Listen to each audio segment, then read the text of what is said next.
Assalamualaikum warahmatullahi wabarakatuh. Perkenalkan, nama saya Ida Rosyana dengan NIM 2280-2020 dari kelompok 7. Di sini saya akan melanjutkan presentasi dari saudara Agun Gunawan. Di sini kata imam mempunyai banyak arti dalam Al-Quran. Yang pertama, imam berarti nabi. Hal ini dijelaskan dalam surat Al-Baqarah ayat 124 yang artinya, dan ingatlah ketika Ibrahim diuji Tuhannya dalam beberapa kalimat perintah dan larangan, lalu Ibrahim menunaikannya. Allah berfirman, sesungguhnya aku akan menjadikanmu imam bagi seluruh manusia. Ibrahim berkata, dan saya mohon juga dari keturunanku. Allah berfirman, janjiku ini tidak mengenai orang yang zalim. Quran Surat Al-Baqarah ayat 124. Kemudian, imamah berarti kitab. Hal ini jelaskan dari surat Yasin ayat 12 yang artinya, sesungguhnya kami menghidupkan orang-orang mati dan kami menuliskan apa yang telah mereka kerjakan dan bekas-bekas yang mereka tinggalkan, dan segala sesuatu kami kumpulkan dalam kitab induk yang nyata atau Lauh Mahfuz. Quran Surat Yasin ayat 12. Selanjutnya, imamah berarti pedoman.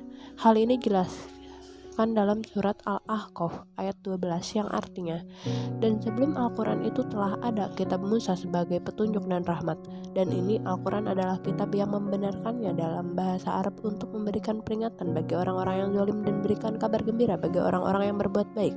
Quran Surat Al-Ahqaf ayat 12. Selanjutnya, imamah berarti pemimpin. Hal ini dijelaskan dalam surat Al-Isra ayat 71 yang artinya, ingatlah pada suatu hari yang di hari itu kami panggil tiap umat dengan pemimpinnya, dan barang siapa yang diberikan kitab amalan di tangan kanannya, maka mereka ini akan membaca kitabnya itu, dan mereka tidak dianiaya sedikit pun. Quran Surat Al-Isra ayat 71. Konsep imam yang berkembang dalam sejarah Islam seperti yang kita lihat dalam kitab-kitab kuning, ada beberapa pengertian, yaitu imam dalam arti pemimpin dalam salat berjamaah, kedua imam dalam arti pendiri mazhab, yang ketiga imam dalam arti pemimpin umat. Pemakaian konsep imamah khususnya di kalangan Syiah secara evolusi telah mengalami perkembangan. Semula masih berarti khalifah sebagai konsep politik, namun dalam pengembangannya imamah diberi muatan ideologis dan teologis sehingga tidak murni lagi dalam konsep politik, melainkan berkembang menjadi pemimpin spiritual yang mempunyai makna sakral. Kemudian selanjutnya ada yang namanya imaroh. Imaroh dalam dunia politik Islam dikenal dengan sebutan amiron atau pemerintahan. Pengertian ini tidak jauh berbeda dengan imamah, hanya saja perbedaannya ditinjau dari segi penggunaan, khususnya untuk jabatan amir tidak hanya disebut dalam negara besar.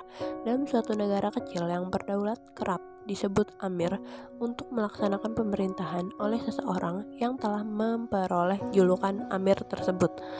Penggunaan kata imaroh ini pertama kalinya diberikan kepada khalifah kedua, yaitu Umar bin Khattab yang bergelar Amirul Mukminin, karena Umar tidak mau menyebut dirinya sebagai khalifah dikarenakan khawatir terjadi pengulangan kata khalifah. Bila digelar khalifah tetap dipertahankan, Umar bin Khattab sempat mengalami kekhawatiran pada khalifah-khalifah muncul belakangan akan terjadi pengulangan kata khalifah yang begitu panjang.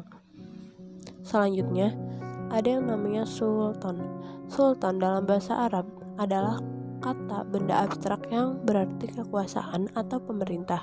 Kata ini pada mulanya digunakan hanya sebagai suatu abstraksi. Bahkan di kalangan ketika kata itu biasa digunakan untuk menunjukkan orang, kita kadang-kadang masih menemukannya dalam pengertian sebagai suatu abstraksi. Sultan dalam bahasa Arab ini adalah kata benda abstrak yang berarti kekuasaan atau juga dapat disebut dengan pemerintahan. Selanjutnya, syarat-syarat pemimpin. Menurut Syekh Muhammad Al-Hasan Adud Asyangkiti, syarat-syarat pemimpin diantaranya ada muslim, tidak sah jika ia kafir, munafik, atau diragukan kebersihan akidahnya. Kedua, laki-laki, tidak sah jika perempuan karena Rasul bersabda, tidak akan sukses suatu kaum jika mereka menjadikan wanita sebagai pemimpin.